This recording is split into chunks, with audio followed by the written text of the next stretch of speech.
साल 1398 में तैमूर ने भारत पर आक्रमण किया और इस जंग में 1 लाख लोग मारे गए। इससे पहले 262 बीसी के दौरान इंडिया में ही कलिंगा वॉर हुई थी, जो एक ही साल के दौरान 2.5 लाख लोगों की जान ले गई। और दुनिया की सबसे खूनी जंग चाइना में बैटल ऑफ जिंगपिंग नाम से जानी जाती है, जिसमें 7 लाख से भी ज्यादा लोग अपनी जान गंवा बैठे।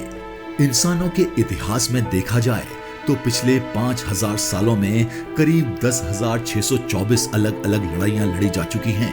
इसमें से ज्यादातर लड़ाइयों में सिर्फ एक ही मकसद रहा है, और वो है ज्यादा से ज्यादा जमीन पर कब्जा करना।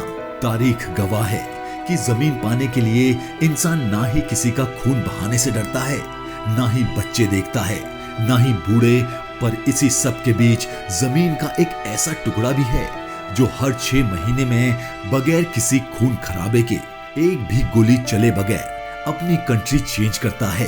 ये कोई दूर दराज या वीरान जमीन का टुकड़ा नहीं, बल्कि यूरोप में आबादी से भरे इलाके के बीच में मौजूद है। हम बात कर रहे हैं फ्रांस और स्पेन के बॉर्डर में मौजूद इस आइलैंड की, जिसको फेजेंट आइलैंड कहा जाता है। पर सवाल ये है कि फेजेंट आइलैंड साल में 2 बार अपनी टेरिटरी कैसे और क्यों बदलता है। हमारे चैनल पर आपका फिर से स्वागत है। फ्रांस और स्पेन को बिदासोआ रिवर ने डिवाइड किया हुआ है।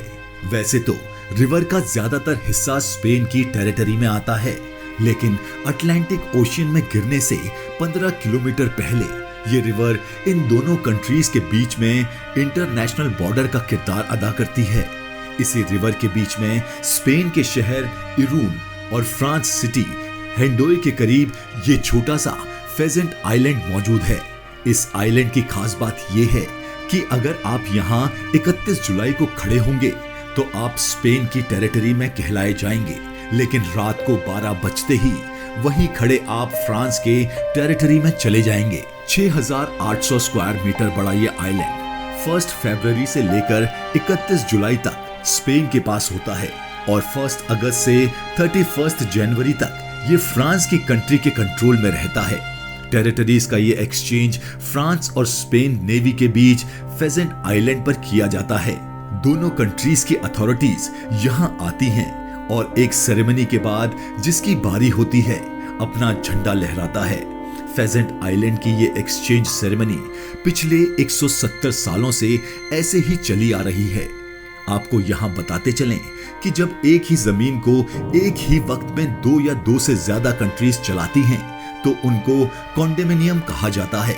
लेकिन फेजेंट आइलैंड दुनिया में एक ऐसा कॉन्डोमिनियम है जिसको एक ही वक्त में एक ही कंट्री चलाती है, और इसी वजह से फेजेंट आइलैंड सिर्फ कॉन्डोमिनियम ही नहीं बल्कि दुनिया का अकेला टेम्पोरल कॉन्डोमिनियम है। बॉर्डर्स का ये एक्सचेंज होता तो बिना किसी खून खराबे के है, पर ऐसा होता क्यों है? ये दास्तान जो इतिहास के कागजों पर लिखी है उनको भी खून से रंगा गया है।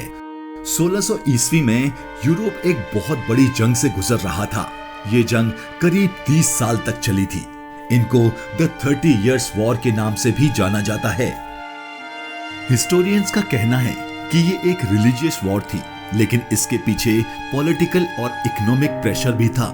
साल 1618 में शुरू होने वाली ये जंग 1648 में पीस ट्रीटी में आके खत्म हुई।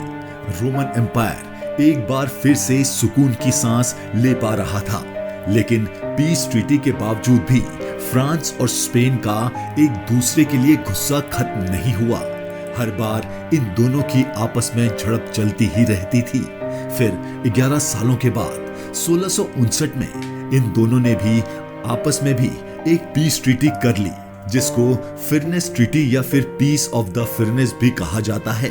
मैप पे देखा जाए तो फिरनेस एक बहुत बड़ी माउंटेन रेंज है जो स्पेन और फ्रांस को 2 हिस्सों में डिवाइड करती है। इसी माउंटेन रेंज के नाम पे इस पीस ट्रीटी का नाम रखा गया था। फिरनेस पीस एग्रीमेंट फ्रांस और स्पेन किंगडम के बीच 3 महीने और 24 कॉन्फ्रेंस के नतीजे में हुआ था। ये कॉन्फ्रेंस कहीं और नहीं बल्कि बिडासोआ रिवर पर मौजूद फेजेंट आइलैंड पे ही हुई थी। इस पीस एग्रीमेंट की खुशी में स्पेनिश प्रिंसेस और फ्रांस किंग की शादी की गई। जिसकी सेरेमनी भी पेजेंट आइलैंड पर ही की गई थी। हालांकि पेजेंट आइलैंड पर ना ही अभी कोई ब्रिज है और ना ही पहले कोई परमानेंट ब्रिज था, लेकिन इस रॉयल वेडिंग के लिए ये बोट के ऊपर टेम्परेरी ब्रिज बनाया गया था।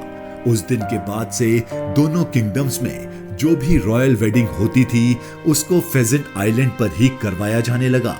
दोनों किंगडम्स के लिए ये आइलैंड एक पीस, अमन और शांति का सिंबल बन चुका था।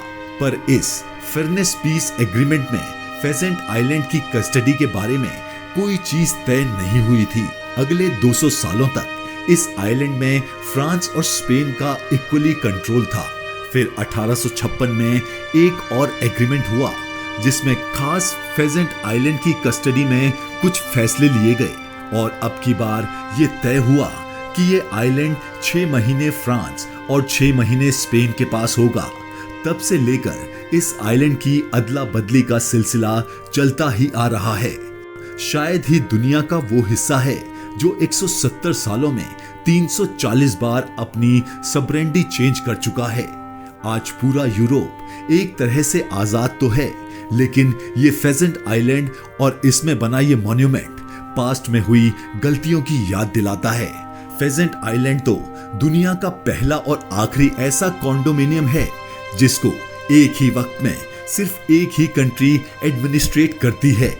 अगर आपको ये वीडियो पसंद आया हो तो प्लीज लाइक और सब्सक्राइब जरूर करें।